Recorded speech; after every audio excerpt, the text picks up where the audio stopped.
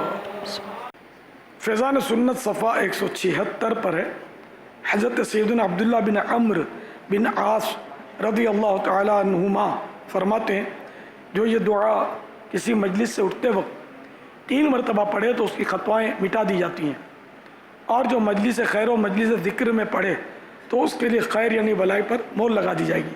آئیے مل کے پڑھتے ہیں۔ صلو علی الحبیب صلی اللہ تعالی علی محمد۔ سبحانک اللہم وبحمدک لا الہ الا انت استغفرک واتوب الیک۔ سبحانک اللہم وبحمدک لا الہ الا انت استغفرک واتوب الیک۔ سبحانک اللہم وبحمدک لا الہ الا انت استغفرک واتوب الیک۔